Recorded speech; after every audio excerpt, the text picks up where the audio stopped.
Our next speaker, we just met.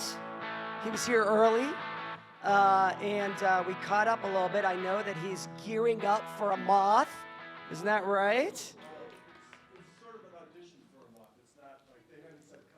This is his audition for moth, he's saying.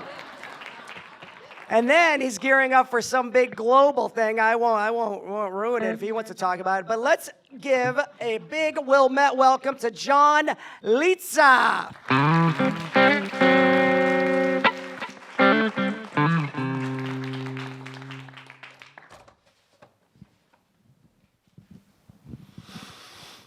Hello. I'm John Lietzau, and the name of my story is I Took an Earlier Flight. Now, there's a theme that's already started here, and that is the year 1948. It was already mentioned.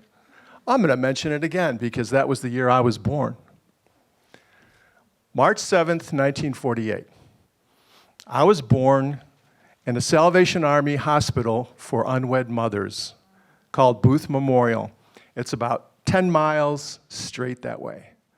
The address was 4747 West Peterson Avenue in Chicago.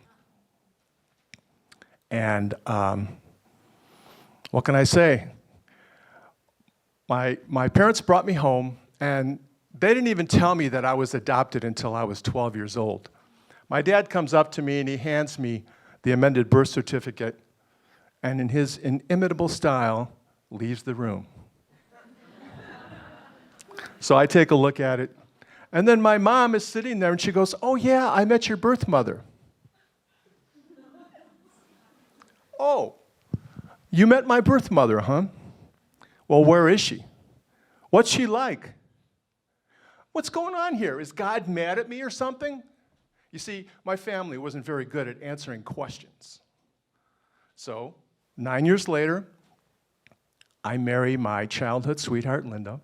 And a year after that, at the age of 22, we have twin girls. And they're born 6 weeks prematurely. And they have problems with their lungs, so they went into ICU for 3 weeks. 3 weeks of hell. The doctors come up to me and they say, "What's your medical history?" "I don't know. I'm adopted." "Where are your records?" "I don't know. I can't have them." Anybody who comes out of a medical hospital can have them. Anybody who comes out of a psychiatric hospital can have them. Anybody who comes out of a prison can have their records, but not me. Okay. So I go to graduate school, and I promised myself I'm going to study the psychology of adoption, and I'm going to try to find out why. What do I have to do to help other people get medical records for their kids? So I had my favorite professor. Her name was Cordelia Mayberry, and she and I talked for hours. I took 16 hours in graduate school with this woman. She's the one that was responsible for creating what was called Little Vietnam over in Uptown section of Chicago. Okay, so she said, "Look, there's a very important meeting today. There's a woman by the name of Donna Cullum. She's with Yesterday's Children. She's going to be speaking at the Illinois Children's Home and Aid Society." That's the agency that brokered my adoption. Okay, so I go there. Now, sure, I have an education, but I grew up in North Lake, okay? This is what you have to know about North Lake. It was a hard-as-nails neighborhood, and what you do is, when a guy walks into a room, I say to myself, okay, that guy's bigger than me. I'm not going to mess with him. These people over here, they're kind of nice. I'll be all right. So I walk into the auditorium where there's this event going on, and I already smell an ambush coming because there's adoptive parents, there's birth parents, and there's no representative from the Illinois Children's Home and Aid Society. And Mrs. Cullum starts speaking, and all of a sudden a woman stands up and starts shouting at her. And then some guy, this is what got me out of my chair, some guy gets up and he starts walking up the aisle toward her. So I stand up and I say, "Excuse me, help me understand here. This woman, all she's talking about is getting records so that people can find out what their medical situation is when they go in for surgery or whatever. And that happened to me because my kids were in intensive care for 3 weeks. Now, if you were in my situation, what would you do?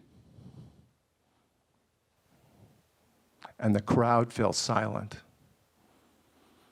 A couple minutes later, Mrs. Cullum comes up to me and she asks me to be on her board of directors. And over the next few years, I'm going around the country, even Washington, D.C., and I'm talking about the need for open medical records for people that are adopted. So I find my birth mother's phone number in Marietta, Georgia, and I call her up. It was 31 minutes of bliss. And we talked and we talked and we talked. And after the conversation, this wasn't the internet time, so I hung up the phone and I'm thinking to myself, wait a minute, we're gonna have to write to each other because we don't know what the other person's gonna be wearing. So I said to her, all right, I'm 6'1", and I'm gonna be wearing an anti-nuke t-shirt. Anybody remember those? Anti-nuke? Yeah, protest. Okay, and she says she's 5'4", and she's gonna be wearing a navy blue blazer. Okay, so the day arrives. And I'm sitting there in the airport, and I'm staring straight ahead with laser beam focus. And all of a sudden, a figure comes up to my right side. And I look up, and she says to me, I took an earlier flight. And I swear to you, it felt like she could stick out her arms and pick me up like I was a baby, because I hadn't seen those eyes since I was 8 days old. And I stood up, and we hugged, and we talked. And I took her to my play at Victory Gardens Theater, and then I put her on a plane. And a couple months later, she wrote me this note.